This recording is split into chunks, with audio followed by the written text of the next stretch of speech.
Está no ar o primeiro episódio do podcast Mundo Social. Olá, eu me chamo Raquel Porto e sou aluna de Ciências Sociais da Fundação Getúlio Vargas. E eu me chamo Diana Rebelo e também sou aluna de Ciências Sociais na FGV. Esse é o podcast Mundo Social, que tem como objetivo debater atualidades, sempre vinculando a autores ou assuntos que discutimos em nosso curso. Acreditamos que levar o debate teórico para fora da academia é de suma importância para a construção de um ambiente mais crítico e democrático na sociedade. Este primeiro episódio tem como intuito de ser utilizado como método avaliativo para a disciplina de Sociologia 3. Hoje, nós vamos discutir o fenômeno de derrubada de estátuas durante o período de manifestações antirracistas no ano de 2020, mobilizando autores que propõem uma perspectiva não eurocêntrica da sociologia e também alguns debates do campo da historiografia. Sem mais delongas, vem com a gente. O tema hoje é Patrimônio e Colonialidade, Narrativas Históricas em Conflito. Na noite do dia 9 de junho, uma estátua de Cristóvão Colombo foi decapitada em Boston, nos Estados Unidos. 2 dias depois, na cidade inglesa de Bristol, a estátua de um traficante de escravos foi derrubada e jogada no principal rio da cidade. No campo da história, um fenômeno recorrente é aquilo que conhecemos como revisionismo historiográfico. De acordo com os historiadores Marcos Napolitano e Mariane Junqueira, no artigo Negacionismo e Revisionismo, o conhecimento histórico sob ameaça, o revisionismo historiográfico está ligado à história e reconhece que o legítimo e necessário trabalho da historiografia, composto por argumentos lógicos, pode colocar em xeque perspectivas históricas consagradas. E o que são essas perspectivas consagradas?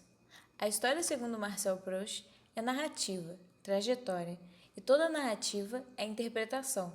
Dessa forma, a interpretação se dá na escolha do que é mais importante de ser narrado. O responsável por esse processo é o historiador. A história que aprendemos na escola não é nada mais do que a visão mais aceita do que foi o passado. É uma hierarquização dos seus fatos. Isso é uma perspectiva consagrada. Mas e as outras interpretações?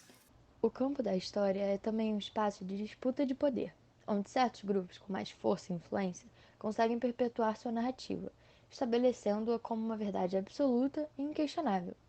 Eles fazem isso mesmo que o custo seja apagar da memória coletiva outras possíveis narrativas. Como exemplo desse processo, temos o tão consolidado eurocentrismo, termo utilizado para caracterizar a centralidade e superioridade da visão europeia sobre as outras visões de mundo.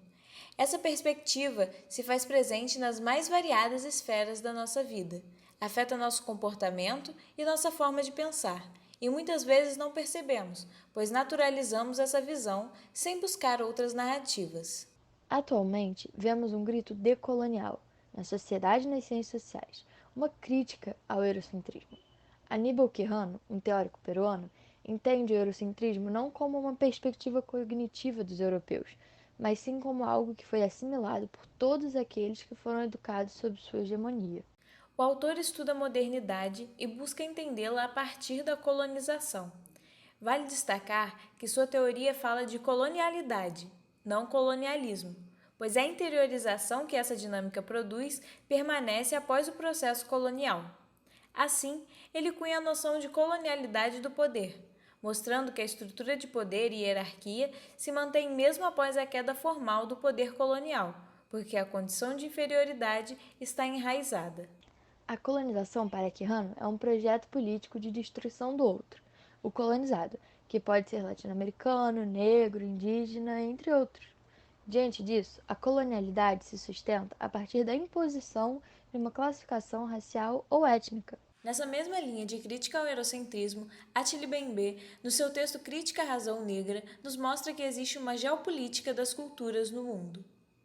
Ao longo dos séculos, o continente europeu se projetou sobre o mundo, categorizando e classificando de acordo com sua vontade taxonômica. Essas categorias permitiram ao Ocidente se constituir enquanto tal a partir da criação de um outro, mas elas nem sempre são expressões da vida. A ideia de negro, por exemplo, não é realista, mas sim uma categoria unificada que junta experiências díspares de acordo com a imaginação e a tradição europeia. Para o teórico camaronês, a vontade colonizadora representa uma clausura, um fechamento do espírito, e esse encontro com o outro teve como resultado o racismo e a escravidão. Durante esse ano, presenciamos uma série de acontecimentos que evidenciaram não só a permanência, como também a força do racismo em nossa sociedade, como a morte de George Floyd, um homem negro desarmado, por um policial branco. O fato, ocorrido nos Estados Unidos, foi sucedido pela eclosão de manifestações antirracistas. Um dos gritos de guerra era o Black Lives Matter, Vidas Negras Importam, em português, que além de movimento, é uma fundação global com o objetivo de erradicar a supremacia branca e construir poder local para intervir na violência infligida às comunidades negras pelo Estado e pela polícia. Em meio à pandemia do coronavírus, a pauta racial foi posta mais uma vez em destaque, ganhando o cenário mundial. Em 7 de junho, semanas depois do fatídico acontecimento nos Estados Unidos, manifestantes que protestavam contra o racismo e violência policial contra negros em Bristol, Reino Unido, derrubaram a estátua de Edward Colston. O inglês, que viveu entre os séculos 17 e 18, era um comerciante, filântropo e político, e teve sua estátua arrastada pelas ruas da cidade e depois jogada no fundo de um rio. Mas afinal, por que fizeram isso? O que isso significa? Acontece que Edward Colston não era qualquer comerciante. Ele era um mercador de escravos, e ter uma estátua em sua homenagem foi considerado uma grande ofensa à comunidade negra. Rapidamente, essa onda de derrubada e decapitação de monumentos se espalhou. Dias depois, seguindo a esteira revisionista, ativistas derrubaram estátuas confederadas nos Estados Unidos. No mês seguinte, foi a vez da estátua da primeira esposa de Napoleão, que ficava em um território francês no Caribe.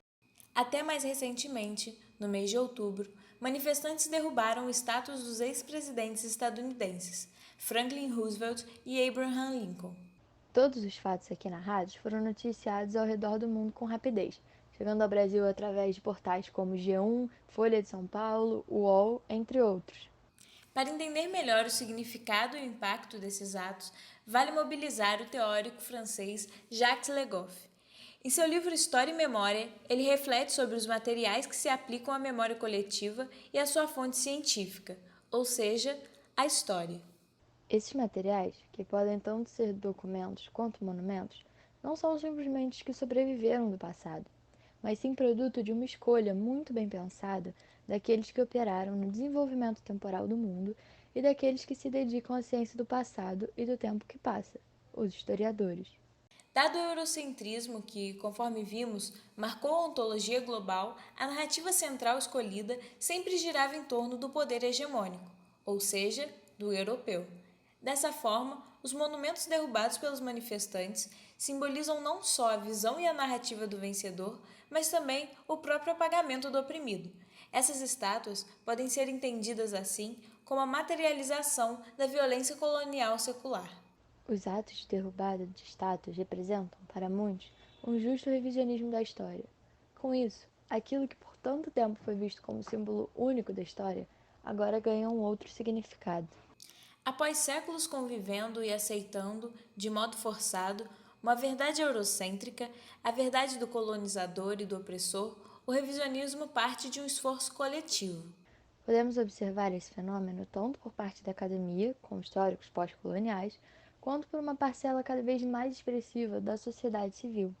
Essa visita ao passado, objetivando uma releitura, é de suma importância para nos questionarmos sobre narrativas, mas compete ao profissional da historiografia e estudiosos da área de humanas o rigor metodológico do revisionismo historiográfico. Se você gostou desse conteúdo e está fazendo indagações sobre a sua realidade e as narrativas que foram ensinadas a você, nós recomendamos dois autores. A primeira é Ryan Connell, uma mulher trans australiana que tem um enfoque de pesquisa nas questões de gênero, mas também contribui para esse debate. A teórica acredita que o capitalismo foi ontoformativo, ou seja, ele criou novas formas de existir. Esse processo de extrema violência colocou algumas experiências, em especial as do sul global, como abstratas, possíveis de serem desconsideradas.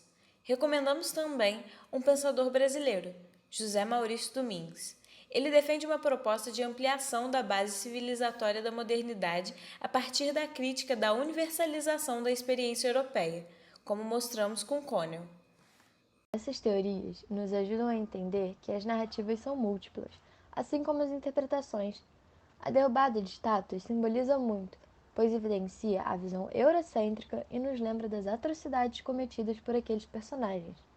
Mas vale ressaltar que os monumentos também dizem muito sobre nós, afinal, em algum momento, optamos por colocá-los nesse lugar de destaque. Para as humanidades, nosso campo de estudo, os monumentos são de grande importância, pois expressam uma época, seja uma ideologia ou um ato. Ao invés de apagarmos a narrativa do opressor, por que não ressignificá-la? Podemos entender a figura representada como um lembrete dos sofrimentos de nossos antepassados, de mulheres, negros, indígenas, desse outro colonizado. Podemos transformar esses monumentos em um convite à luta contra a opressão que permanece.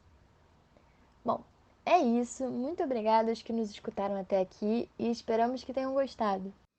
Antes de fechar, gostaríamos de deixar nossos agradecimentos. Primeiramente, aos monitores André, Aline e Andréia, que desde o começo nos auxiliaram com apresentações e pesquisas e depois tocaram o curso, propondo aulas variadas e bastante interessantes. Finalmente, ao professor João Marcelo Maia, que, ainda que não tenha estado conosco nessa segunda metade do semestre, abriu espaço para que essas teorias do Sul Global fossem discutidas e estudadas durante a nossa graduação, incentivando nosso pensamento crítico e nosso interesse no estudo da sociedade. Até a próxima!